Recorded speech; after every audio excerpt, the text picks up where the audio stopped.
My jsme si dnes do našeho rozhovoru přizvali novou paníčelku na této škole, Veroniku Leitnerovou. Dobrý den. Dobrý den. My jsme si připravili pro vás 6 otázek. A rovnou se vztahuje k tomu, že jste na tuto školu přišla tento rok nově. Proč jste se zrovna vybrala naší školu?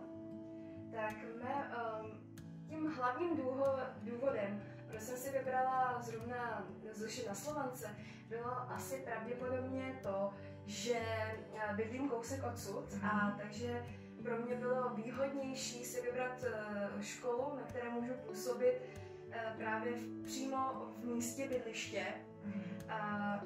A jednak protože toto prostředí i kolem školy, i atmosféra této školy je opravdu hezká. Takže, kdy jste se rozhodla být učitelkou? Bylo to v mládí nebo až teď někdy, když jste byla dospělá? Tak ta vize toho, že bych chtěla být učitelkou, už byla v dětství. Často jsem si jako zhruba 5letá holka hrála na školu, jak to bude vypadat, ale pak mě tato myšlenka opustila a dostala jsem se k ní až v 9. třídě, v 9. ročníku, kdy na mé základní škole jsme měli možnost si vyzkoušet na jeden den roli učitele a mě to tak moc bavilo, že jsem si řekla, že bych opravdu chtěla jednou učit. A v podstatě to, že bych chtěla dětem a žákům něco předat, nějakou moji myšlenku a aby si z toho něco odnesli z těch hodin, tak mě vedla k tomu, že tady jsem to šla i studovat.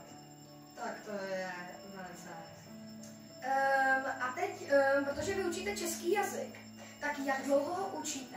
A proč jste si vybrala tenhle předmět? Co vás k němu lákalo? Tak jednak v podstatě od začátku, co jsem nastoupila na svou základní školu, tak mě český jazyk velmi bavil. Do dneška mě vlastně baví, co se týká spíše nějakého rozdělení, co mám radši, jestli mluvnici nebo literaturu, tak mám radši raději literaturu a nějakým způsobem mám k tomu bližší vztah. A také v podstatě tento jazyk učím teďko nově, dá se říct. Dříve jsem sice učila na jiné základní škole, ale učila jsem dějepis, který mám v kombinaci právě v mém studiu. Jo, tak na to se vztahuje právě čtvrtá otázka, jestli jste učila dějepis, teda nebo jako jiný předmět než český jazyk. A vypadá to, že ve vaší třídě jsou nějaký obrázky. Takže jestli se učila i výtvarnou výchovu, jestli to jako nějaké... Neučila jsem výtvarnou výchovu, ale myslím si, že v podstatě literatura, obecně tedy český jazyk, historii, to výtvarné umění má nějaké kouzlo, nějaké propojení. A dá se říct, že i literatura je svým způsobem umění, a akorát tedy nikoli tím obrazovým, ale tím psaným. Dobře. A další otázka je, jaké slovo používáte nejčastěji do testu nebo diktátu jako chyták na žáky? Máte vůbec nějaké? Tak je pravda, že co se týká přípravy na diktát, tak se snažím volit text, který moc chytáku nemá. Po případě to jsou takové ty běžné chytáky typu slovo jako vytýř, vyvyklad, nebo například i slova odbít a tam samozřejmě ty varianty. Nikoli jako nemám vyložení, že bych měla nějaké vybrané slovo, které používám často, to opravdu ne. Dobře, děkuju. A na naší škole, jestli jste si už něco jako oblíbila, takže naše místo, které se vám nejvíc líbí na škole, jako za ty 2 měsíce, jestli jste si už něco oblíbila.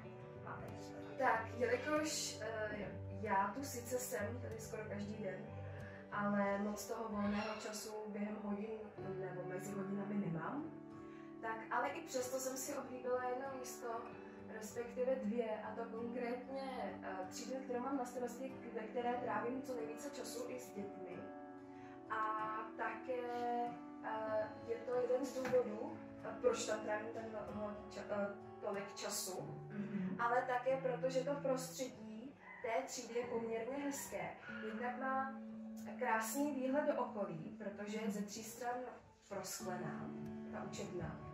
A také protože se snažím o to, aby jsem se tam cítila já dobře, ale zároveň i žáci dobře, takže se nějakým způsobem snažím tu třídu zdobit a tak dále. Jo. Takže asi moje pravděpodobně tady přidělaná třída. Jo, to oblíbené místo. Jo. Jo, takže ta třída, no ale já tam že chodím na naši češtinu a to vypadá docela jako hodně vyzdobeně. A určitě jsem, že ještě tam dříve byla pančelka výborná, tam měla střídu. Nechala jste se tam nějaké obrázky k tomu? Jsou tam výzdoby, které se týkají hudební výchovy. Tam ten prostor kolem umyvadla a tabule, ale jinak moc obrázků tam nezůstalo. Dobře.